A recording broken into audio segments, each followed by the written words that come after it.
오늘 하나님께서 주시는 말씀은 예레미야 예가 3장의 말씀입니다. 예레미야 예가 3장의 말씀 같이 보겠습니다. 함께 봅니다. 예레미야 예가 3장의 말씀입니다. 함께 봅니다. 여호와의 분노의 매로 말미암아 고난 당한 자는 나로다. 나를 이끌어 어둠 안에서 걸어가게 하시고 빛 안에서 걸어가지 못하게 하셨으며 종일토록 손을 들어 자주자주 나를 치시는도다. 나의 살과 가죽을 쇠하게 하시며 나의 뼈들을 꺾으셨고 고통과 수고를 쌓아 나를 애우셨으며 나를 어둠 속에 살게 하시기를 죽은 지 오랜 자 같게 하셨도다. 나를 둘러싸서 나가지 못하게 하시고 내 사슬을 무겁게 하셨으며 내가 부르짖어 도움을 구하나 내 기도를 물리치시며 다듬은 돌을 쌓아 내 길들을 막으사 내 길들을 굽게 하셨도다. 그는 내게 대하여 엎드려 기다리는 곰과 은밀한 곳에 있는 사자 같으사 나의 길들로 치우치게 하시며 내 몸을 찢으시며 나를 적막하게 하셨도다. 활을 당겨 나를 화살의 관역으로 삼으시며 화살통의 활살들로 내 허리를 맞추셨도다. 나는 내 모든 백성에게 조롱거리 곧 종일토록 그들의 노랫거리가 되었도다. 나를 쓴 것들로 배불리시고 쑥으로 취하게 하셨으며 조약돌로 내 이들을 꺾으시고 재로 나를 덮으셨도다. 주께서 내 심령이 평강에서 멀리 떠나게 하시니 내가 복을 내어 버렸으며 스스로 이르기를 나의 힘과 여호와께 대한 내 소망이 끊어졌다 하였도다.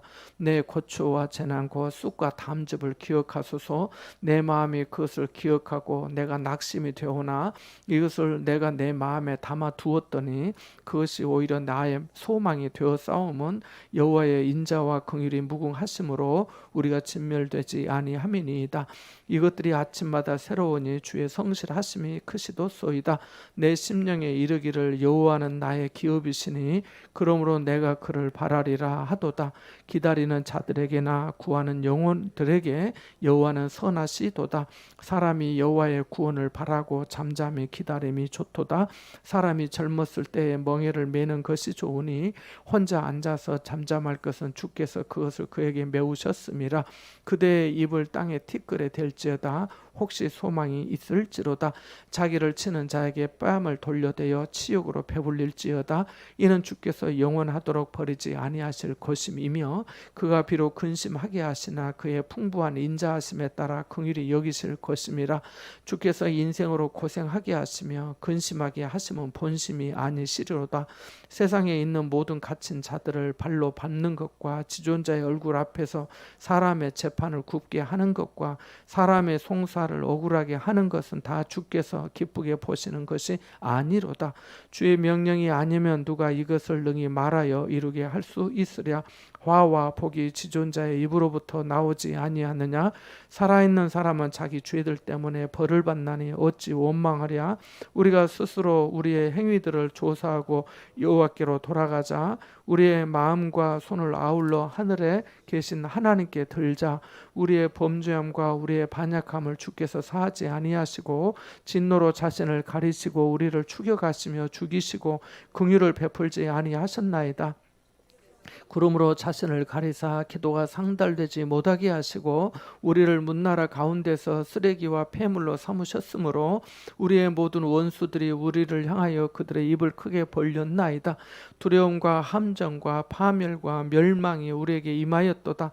딸 내 백성의 파멸로 말미암아 내 눈에는 눈물이 시내처럼 흐르도다. 내 눈에 흐르는 눈물이 그치지 아니하고 쉬지 아니하며 여호와께서 하늘에서 살피시고 돌아보실 때까지니라. 나의 성읍의 모든 여자들을 내 눈으로 보니 내 심령이 상하는도다. 나의 원수들이 이유 없이 나를 새처럼 사냥하는도다. 그들이 내 생명을 끊으려고 나를 구덩이에 넣고 그 위에 돌을 던지며 물이 내 머리 위로 넘치니 내가 스스로 이르기를 이제는 멸절되었다 하도다. 여호와여, 내가 심히 깊은 구덩이에서 주의 이름을 불렀나이다. 주께서 이미 나의 음성을 들으셨사오니 이제 나의 탄식과 부르짖음에 주의 귀를 가리지 마옵소서. 내가 주께 아뢰날에 주께서 내게 가까이하여 이르시되 두려워하지 말라 하셨나이다. 주여, 주께서 내 심령의 원통함을 풀어주셨고 내 생명을 속량하셨나이다. 여호와의 나의 억울함을 마음을 보셨사오니 나를 위하여 원통함을 풀어 주옵소서. 그들이 내게 보복하며 나를 모해함을 주께서 다 보셨나이다.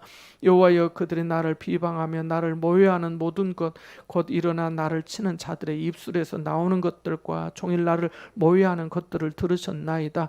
그들이 앉으나 서나 나를 조롱하여 노래하는 것을 주목하여 보옵소서. 여호와여, 주께서 그들의 손이 행한 대로 그들에게 보응하사 그들에게 거만한 마음을 주시고 그들에게 저주를 내리소서. 주께서 진노로 그들을 뒤쫓으사 여호와의 하늘 아래에서 멸하소서. 아멘. 오늘 읽은 본문의 말씀은 시편에서 하나님 앞에 탄식하며 또 간구하고 탄원하는 그런 시인의 그런 내용과 흡사합니다. 전에 말씀드린 것처럼 예레미야가 이 예레미야 예가의 저자로 이렇게 많은 학자들이 인정하고 있습니다. 그래서 참 오늘 또 여기 말씀을 보면은 내 눈에 눈물이 시내처럼 흐른다고 48절에 말씀하고 있습니다. 그래서 오늘 말씀을 읽어보면은 뭐 금방 조금 읽고 잠깐 생각하는 것이 아쉬울 뿐인데, 사실은 한 절 한 절 생각해 보면서 묵상해 보면은 이렇게 힘들었을까? 어떻게 이렇게 힘든데 살 수 있을까? 나 같으면 어떨까? 이런 생각을 충분히 하게 되고 우리가 공감한다고 하죠. 그래서 이 마음의 아픔과 또 힘듦과 또 지침과 또 괴로움과 또 외로움과 또 처절함과 또 이 참상을 충분히 우리가 좀 느낄 수 있다고 봅니다. 왜냐하면 우리의 삶 또한 정말 어떤 때는 하나님이 여기 1절 말씀에 보면 분노의 매로 고난 당하는 자는 나로다 이렇게 말하고 있는데, 여기에 분노의 매라고 나오지만은 시편 23편에 보면은 주의 막대기와 지팡이가 나를 안위하시나 그랬거든요. 그래서 목자, 하나님이 나의 목자가 되시는데 목자 되신 우리 주님께서 막대기와 지팡이로 나를 푸른 초장으로 쉴만한 물가로 인도하실 뿐만 아니라 또 곰과 어떤 사자들에게서 물리치시고 지켜주시는데, 오히려 그것이 뭐 나를 향해서 휘두르시는 것 같고, 그래서 내가 너무너무 견딜 수가 없는 거죠. 그래서 시인은 이 본문의 말씀의 저자는 예루살렘의 비참한 상황을 견디지 못할 정도로 슬퍼하고 있는 것입니다. 그래서 예루살렘과 자신을 동일시하면서 예루살렘의 고통을 온몸으로 경험하고 있는 것을 보게 됩니다. 그 말씀드린 대로 푸른 초장으로 인도하는 그 막대기가 분노의 매로 바뀔 수 있다는 것을 1절에서 9절 사이의 말씀을 통해서 보게 됩니다. 얼마나 힘든지 어둠 속에서 종일토록 매질한다고까지 말씀합니다. 3절에 보니까 종일토록 손을 들어 자주자주 나를 들어 치십니다 라고 말하고, 3절에도 빛 안에서 걸어가지 못하게 하셨다고. 그러니까 어둠 안에서 걷고 있으니 뭐가 보이겠습니까? 뭘 방향을 찾겠습니까? 뭘 찾겠습니까?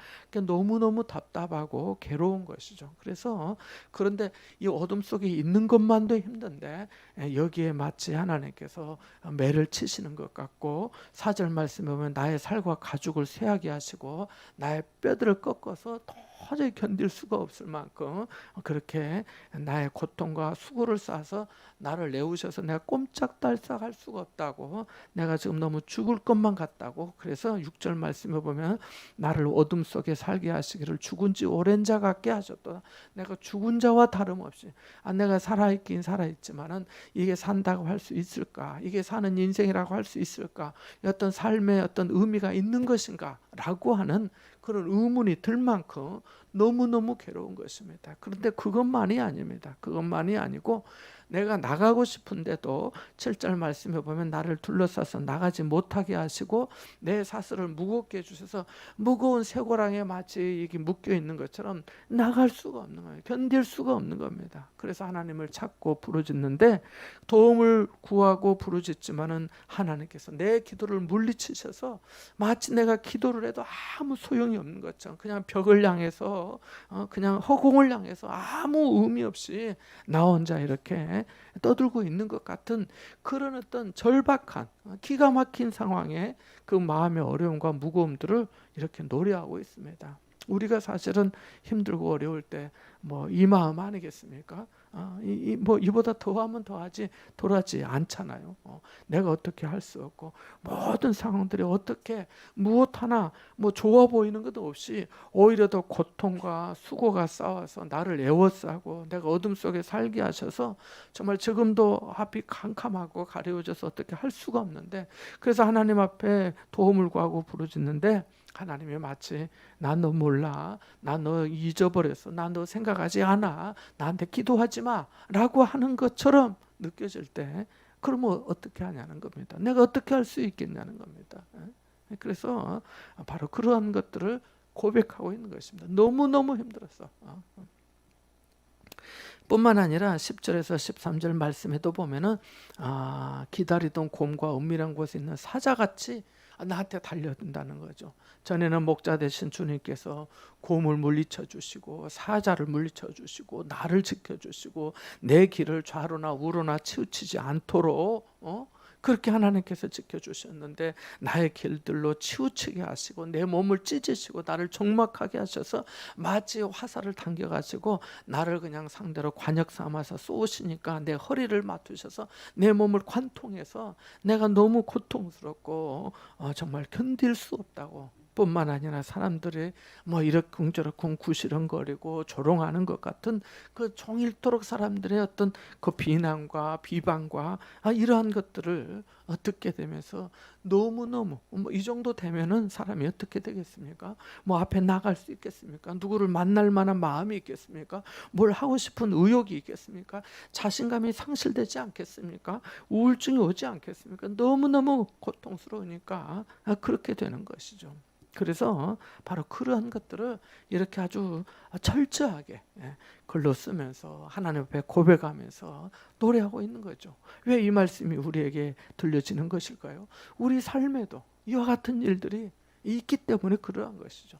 너무너무 그냥 아무것도 어떤 누구도 어떤 말도 아무 도움도 안 되고 힘도 안 되고 위로도 안 되고 소망도 안 되고 빛은 안 보이는 것 같고, 바로 그러한 것들 말입니다. 그래서 이 고통이 나만 겪는 것이 아니구나. 이 사람도 이렇게 겪구나. 예루살렘의 참상이 그러했구나. 다윗이 그러하고 이 에레미야가 그러하였구나라고 하는 것이죠. 예수님께서 십자가에 달리시면서 가상 7년 가운데 하신 말씀 중에 하나가 뭡니까? 엘리 엘리 라마 사막다니, 나의 하나님 나의 하나님 어찌하여 나를 버리셨나이까 라고 하신 말씀 아닙니까? 하나님의 자신을 버렸기 때문에 그러한 것입니까? 아니죠. 버렸기 때문에 그런 게 아니라 버림받은 것처럼 너무 고통스러워서 그 모든 사람의 죄의 짐을 짊어지니까, 우리는 지금 내가 내 짐 하나만 짊어져도 힘드는데, 내가 다른 사람 옆에 사람 짐 한 사람 짐, 내 짐도 힘들지만 다른 사람 짐까지 얹으면 더 힘들어요. 근데 그런 사람들이 온 인류라면 어떻게 감당하겠어요? 어떻게 견딜 수가 있겠어요? 거기서 무슨 노래가 나오고 무슨 웃음이 나오고 잘 될 거라고 하는 이 말도 너무 사치스럽게 들릴 때가 많잖아요. 그래요. 그때가 언젠데요? 여기 오늘 본문 말씀에도 나옵니다. 그때가 언제? 그런 말씀이 나와요. 그래서 그렇게 말씀하시는 거죠. 주님께서 들으실 때까지 내가 아뢰겠다고 그렇게 말씀하고 있으니까요. 그래서 계속해서 그러한 말씀합니다. 그래서 15절 이후에 보면 쑥으로 배로 나를 배불리시고 취하게 하셨다고. 근데 여기 19절 말씀에 보면 내 고초와 재난 곧 쑥과 담즙을 기억하소서라고 말합니다. 그러니까 내가 받는 어떤 이 고초, 이 재난, 원인을 알 수 없고 정말 내가 감당할 수 없는 지금 비로 많은 피해를 입은 것도 그러지 않겠습니까? 제 동기 목사님 전라북도에서 목회하는데 익산 쪽에서 교회가 반 한 1m 정도 잠겨버렸어요. 그 교회 교인들도 마찬가지고 우리 카톡방에 오늘 올라왔더라고요. 사진과 함께 완전 그냥 바다예요. 바다 앞에 주변 강이 다 해서 다 볼로 다 잠기고. 그래서 그런 일들이 우리 삶 가운데 삶의 터전이 완전히 다 뒤집어진 거죠. 어떻게 복구를 할지, 언제 들어가 살림을 다시 씻어내고 살 수 있을지, 뭐 막막한 일들이 너무 많은 거죠. 근데 우리가 그런 일을 알아도 내가 너무 힘드니까, 내가 지금 받는 고통이 너무 무거우니까 사실은 그것조차도 돌아볼 수가 없을 때가 얼마나 또 많아요. 내가 진 짐만으로 또 무거울 때가 너무 많잖아요. 그걸 말씀도 바로 그런 말씀입니다. 그래서 오죽하면은 조약돌로 내 일을 꺾으시고 돌 씹으면 이 깨지잖아요.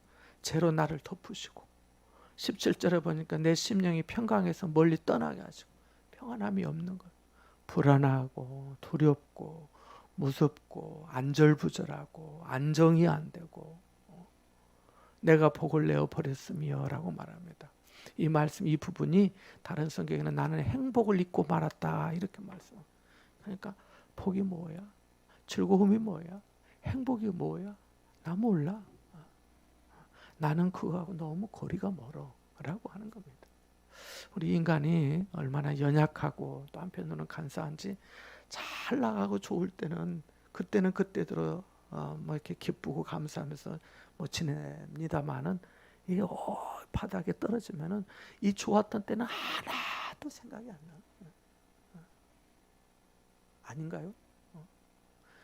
항상 그때 분명히 감사했는데 너무 좋았는데 지금 너무 바닥이니까 그때 좋은 것이 하나도 좋은 것이 아닌 거예요.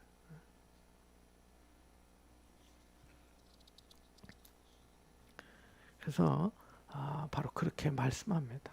오죽하면은 18절에 스스로 이르기를 나의 힘과 여호와께 대한 내 소망이 끊어졌다 하였도다.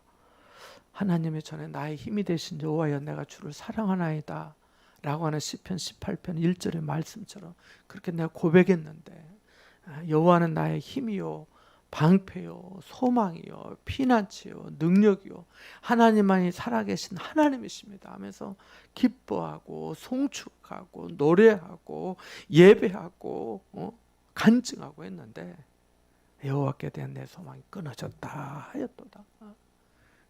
너무너무 철저한 어떤 이 고통 때문에 그러한 거죠. 그러니까 이 시인의 마음자리까지 간다고 하는 것은 그만큼 힘든 거예요. 그만큼. 나도 힘들어요. 물론 그럴 수도 있어요. 나도 이 정도 된 것 같아요. 그럴 수도 있어요. 그럴지도 몰라요. 근데 우리는 이만큼만으로도 힘든데 어떤 때는 여기 더 이상은 나빠지지 않겠네. 근데 또 바닥이 있고 여기가 바닥인 줄 알았는데 또 이럴 때 낙심이 되는 거예요. 낙심. 여러분만 그런 거 아니에요. 저도 그래요. 저도 속상하고 저는 그런 얘기합니다. 집사람한테 뭐 사람들한테 막 힘들다 어렵다 그런 얘기 가능한 안 하면 좋겠다고. 저도 맞아요. 저도 뭐 이렇게 친구들 목사님들 교회 때 예 괜찮습니다. 뭐 말해서 어떡해요. 누가 얘기하면 기도하고 그럴 수 있겠죠. 근데 그러고 싶지 않아요. 19절 이후의 말씀을 한 26절까지 제가 원자력 병원에서 암 환자들하고 예배 드릴 때 한 번씩 이 말씀을 선택해서 나누곤 합니다. 본문 19절에서 26절의 말씀 말입니다. 고초와 재난 숙집을 내가 기억하소서. 낙심이 너무 힘드니까 20절 말씀 내 마음이 그것을 기억하고 내가 낙심이 됩니다. 그러니까 낙심되는 것이 불신앙이 아니에요. 믿음 좋은 사람도 든든한 사람도 하나님 말씀 많이 아는 사람도 평생을 신앙생활하는 사람도 하나님 앞에 주일 성수하면서 자신을 구별하여 헌신하고 봉사한 사람도 낙심될 수 있어요. 저도 낙심될 수 있고요. 사람이잖아요. 예수님도 엘리 나마 사박다니 하시고 이 잔을 내게서 지나가게 해주십시오 했는데 제가 뭐라고 우리 같은 사람이 안 그러겠습니까? 낙심될 수 있어요. 힘이 없잖아요. 너무 어렵잖아요. 되돌아보면 어쩌다 이렇게 됐지? 이런 생각이 들긴 하잖아요.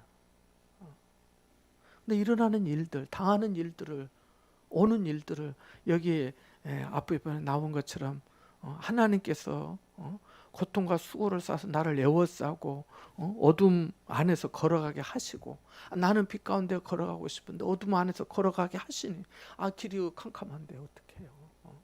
어둠 속 이 밤에 지금 이제 해가 넘어갔는데 이 밤 시간이라면 이 밤 시간에 나가면 어둠 가운데 걸어가는 것밖에 더 됩니까? 그렇잖아요. 낮이 되어야 빛 가운데 걷는 거죠. 그런데 반전이 일어나요. 21절 말씀에 보니까 이것을 내가 내 마음에 담아두었대. 그 낙심된 마음들, 고통하고 힘겨운 마음들을 담아두는데, 그래서 이렇게 가만히 있는데 어느 순간 그것이 나의 소망이 되더라. 왜냐하면은 여호와의 인자와 긍휼하심이 무궁하심으로 그래서 진멸되지 않으니까 소망이 되더라고 고백하고 있습니다. 어떤 분은 또 이렇게 생각할지 몰라. 여호와의 인자와 긍휼하심이 그러면 처음부터 좀 그렇게 하시지 왜 이렇게 힘들게 하세요? 아니에요. 그 나중에 이유가 나와요. 먼저 한번 볼까요? 40절과 41절 한번 읽어볼까요? 같이 봅니다. 시작. 우리가 스스로 우리의 행위들을 조사하고 여호와께로 돌아가자. 우리의 마음과 손을 아울러 하늘에 계신 하나님께 들자. 아멘.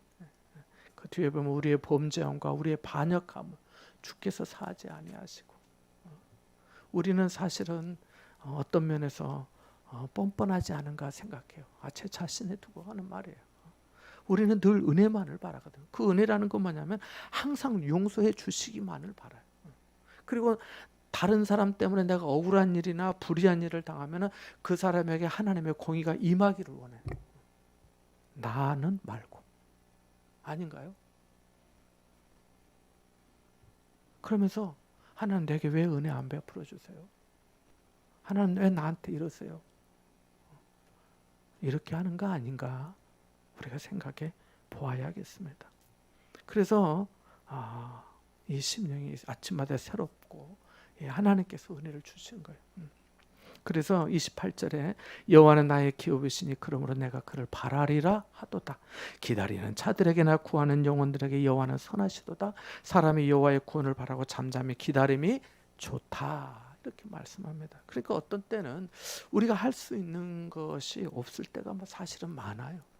우리가 마치 어디 입사 시험이나 또 무슨 시험을 보고 난 다음에 뭐 합니까? 결과를 기다리잖아요. 결과를 기다리는 것 말고 뭐 할 수 있죠? 없잖아요. 발표 날 때까지 기다리는 거예요. 그래서 성령의 열매 중에 하나가 오래 참는 거예요. 인내하는 거예요. 야고보서에 인내로 구원을 이룹니다.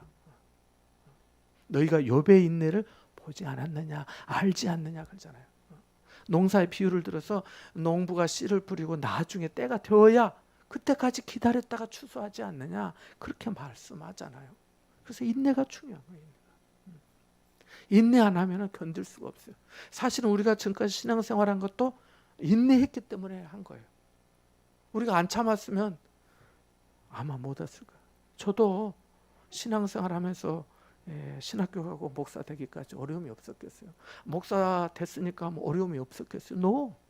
개척했으니까 하나님이 저한테 소명으로 사명으로 주신 거니까 그럼 주님 제가 한번 해보겠습니다. 했어요. 어려움 없어요? 보시다시피 해요. 마찬가지. 이후로도 마찬가지예요. 그럼 이후로는 이제 어려움은 no 아니에요. 우리에게 또 이번에 어려움을 지났는데 또 불같은 시험이 올 수 있어요. 하나님이 다루시는 손길을 마치 막대기처럼 내가 느낄 수도 있어요. 너무 하나님 고통스러워요. 내가 견딜 수가 없어요. 내 복이 떠났고요. 내 행복을 잊어버렸어요. 하나님이 나를 어두운 가운데 다니게 하시고 고통과 수고로 애워싸 하시고 내 살과 가죽을 벗기시고 꺾으시고 내가 견딜 수가 없는 거예요. 사람들도 말을 해. 너 교회 다닌다면서, 예수 믿는다면서 하나님께서 안 해주셔요? 얼마나 말하기 좋아요.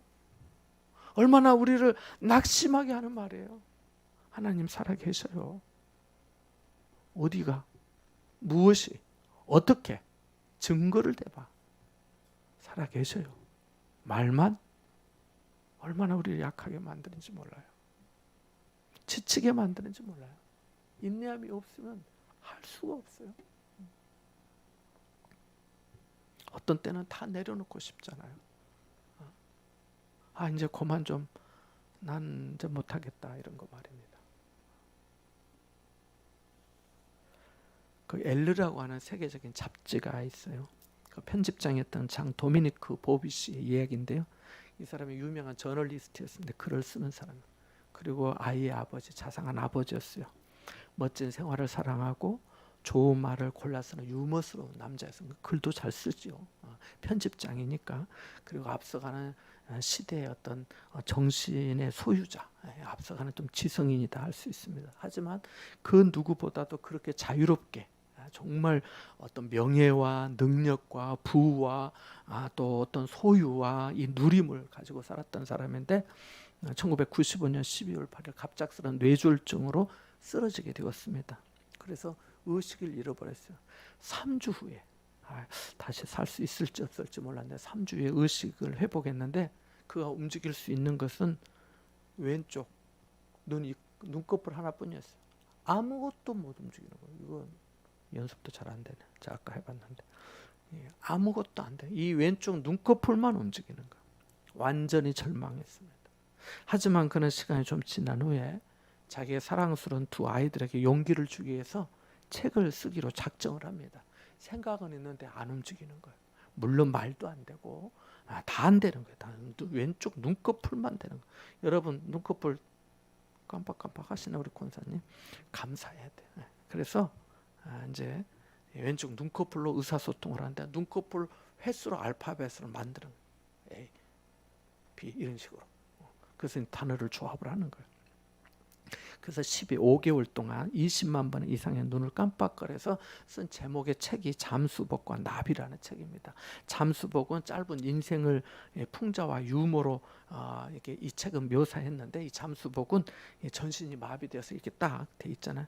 그렇게 상징하는 말이고 나비는 세상 어디든지 날아가고픈 그의 마음과 이 정신을 상징하는 말이라고 합니다. 그가 말을 한 것 중에 몇 마디 이런 말이 있습니다. 지금 현재로서는 끊임없이 입속에서 과다하게 입안에 이렇게 침이 고이잖아요. 고이다 못해 입 밖으로 흘러내리는 침을 성공적으로 삼킬 수만 있다면, 침을 질질 흐르지 않고 성공적으로 삼킬 수만 있다면 세상에서 가장 행복한 사람이 된 기분일 것 같다. 갓난아이처럼 퇴행한 내 모습에서 때로는 병적인 쾌감을 느낀다. 하지만 다음 날에는 이 모든 것이 더할 나위 없이 비극적으로 느껴져서 간호보조사가 내 볼 위에 발라놓은 이 면도용 비누 거품 위로 눈물이 주르륵 흘러내릴 때도 있다. 정상적으로 호흡하는 것만큼이나 가슴 뭉클하게 감동하고 사랑하고 찬미하고 싶은 마음이 솟구친다. 정상적으로 호흡할 수 있는 것만큼이나 그렇게 좀 그런 마음이 솟구치지 할 수 없다는 거죠. 정상인으로서 마지막 잠을 자고 눈을 떴으면서도 그것이 행복인지도 모른 채 오히려 툴툴거리며 일어났던 그 아침을 어떻게 말로 표현한다 말인가. 50cm도 안 되는 자기 아이하고 거리가 50cm도 안 되는 이 정도 이렇게 아빠하고 왔겠죠.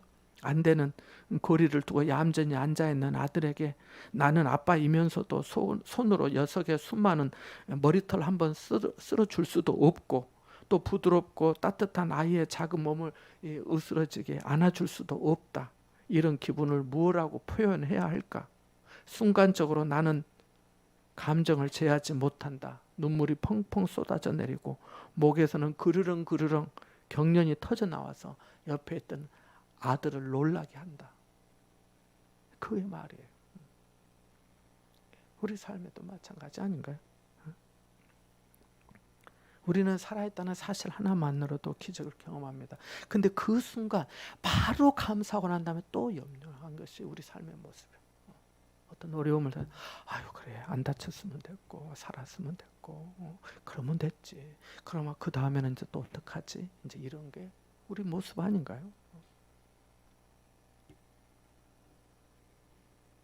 그래서 말하는 거예요.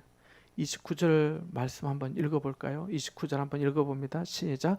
그대의 입을 땅에 티끌에 댈지어다. 혹시 소망이 있을지로다. 여기 그대의 입을 땅에 티끌에 대라고 하는 것이 다른 성경에는 겸손하게 사는 것이 좋다 이렇게 되어 있습니다. 겸손하게 사는 것. 입을 땅에 티끌에 댄다는 건 아주 바짝 낮아진 거죠. 가장 낮아진 거죠. 몇 군데 좀 말씀을 25절, 26절 밑줄을 그으시고 29절도 그렇고 32절, 33절, 33절, 32절, 33절 같이 한번 읽어볼까요? 그가 비록 근심하게 하시나 그의 풍부한 인자하심에 따라 긍휼히 여기실 것임이라. 주께서 인생으로 고생하게 하시며 근심하게 하심은 본심이 아니시로다. 아멘. 그래서 하나님의 마음. 본래 하나님의 마음이 분노의 매로 뭐 다스리고 뭐 사자 같고 곰 같고 그렇게 하시는 분이 아니시잖아요. 우리도 알잖아요. 문제는 내가 여기 말씀을 보면은 짐을 27절에 사람은 젊었을 때 멍에를 매는 것이 좋으니 이렇게 말씀하고 있는데 하나님이 주께서 그것을 그에게 메우셨다라고 28절에 말씀하거든요. 내가 이거 져야 될 짐이라면 내게 주신 멍에라면 내가 좀 잠잠히 지는 겁니다. 맨날 이거 졌다고 막 말하고 떠들고 들레는 거 아니고 말입니다. 그래서 짐도 질 줄 알아야 돼. 우리가 그러잖아요. 아이들을 낳을 때 내가 이 아이를 키울 그 어떤 마음의 각오나 준비가 필요하잖아요. 결혼하게 되면은 그것도 필요한 거잖아요.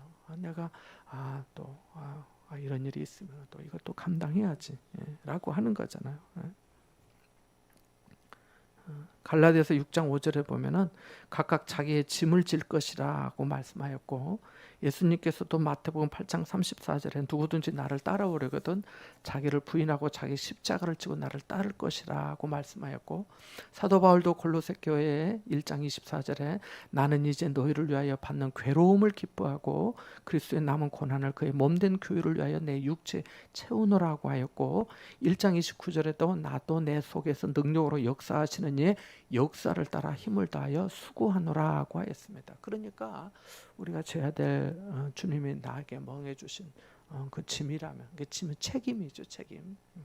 분량 그것을 내가 할 수 있다면 해야 된다면 하는 거죠. 하나님 내가 그걸 감당하도록 내가 지금 이 불같은 시험과 연단을 잘 이겨야 되고 하나님이 나한테 주신 훈련과 연단의 기회라면 제가 하나님 잘 감당하도록 하나님 저를 도와주시고 제 마음을 지킬 수 있도록 붙들어 주시고 하나님 인도해 주십시오. 하나님 제가 오래 참을 수 있도록 하나님 도와주십시오.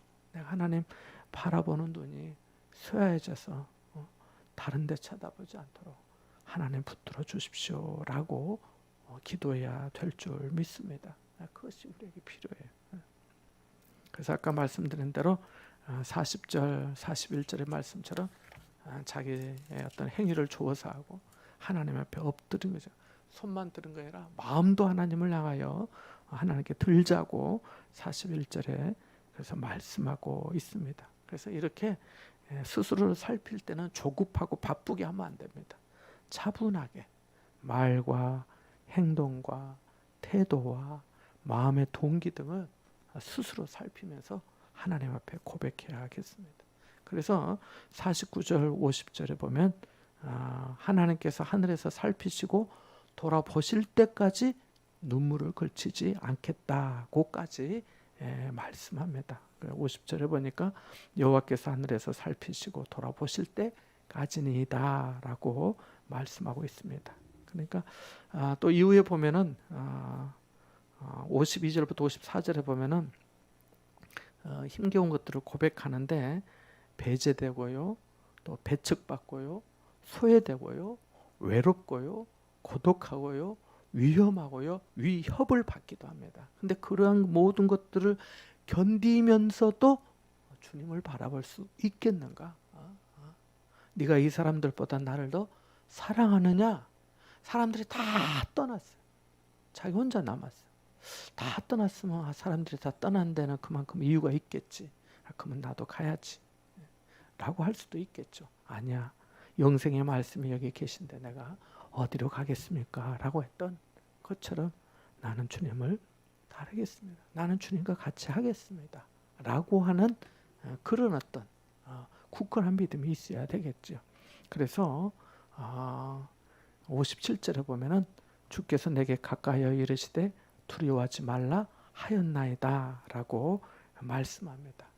오늘 이렇게 좀 띄엄띄엄 말씀을 좀 생각해 봤습니다만은 45절에 보면은 쓰레기와 폐물로 삼으셨다고 말씀하고, 실제로 고린도전서 4장 13절에 또 보면은 우리가 너희를 위하여 복음을 전하면서 받는 어떤 어려움을 묘사하면서 우리가 세상의 더러운 것과 만물의 찌꺼기가 되었다, 이렇게 바울이 고백한 내용이 나옵니다.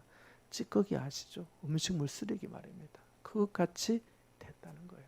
그렇게까지 감당을 한 거지요. 누가 그렇게 하겠어요? 오늘날 음식물 쓰레기 버리는 것도, 치우는 것도, 통 씻는 것도 즐거워하는 사람이 없는데 누가 그렇게 되고자 하겠습니까? 그러나 하나님께서 부르신 자, 하나님께서 세우신 자, 하나님의 은혜를 입은 자는 그가 누구일지 모르지만 또 할 수 있는 사람이 또 다 있습니다. 하나님께서 그렇게 하시니까. 오늘 하나님의 말씀을 잠깐 생각해 보았습니다만은 우리 함께 좀 기도하기를 원합니다. 하나님, 우리들도 너무 힘들고 어둠 가운데 있는 것 같고, 정말 기도를 해도 하나님께서 기도를 물리치시는 것만 같고, 나의 눈물이 강을 눈물이 시내처럼 흐르기도 하고, 눈물이 그치지 아니하여서 쉬지 않고 그렇게 하나님만을 바라보는데, 하나님 불쌍히 여겨 주십시오. 사람들이 어떤 때는 이유 없이 나를 새처럼 사냥하는 것 같고, 세상에 더러운 것과 쓰레기와 폐물 취급이 된 것 같고, 내 스스로도 아무 존재 의미나 가치가 없는 것처럼 느껴진다 할지라도 그것을 때문에 마음이 낙심되지만 그것을 가만히 마음에 담아두며 생각하니까 오히려 나의 소망이 되었다라고 하는 이 신의 고백처럼 하나님의 인자와 긍휼이 무궁하신 이 은혜를 우리가 바라고 또 하나님 앞에 기다리고, 기다리는 자들에게나 구하는 영혼들에게 하나님은 선하시다고 했사오니 여호와의 구원을 바라고 사람이 잠잠히 기다림이 좋다라고 말씀했으니, 하나님 우리에게 인내의 귀한 은혜를 주셔서 잘 견디고 반드시 승리할 수 있도록 은혜 베풀어 달라고 우리 같이 한번 기도하고, 또 선교사님들 위해서 또 상을 당한 우리 담비 가정에도 하나님의 위로하심과 은혜가 있기를 또 기도해 주시고, 우리 연약하신 또 우리 성도분들 가족들 같이 한번 기도해 하도록 하겠습니다. 기도합니다.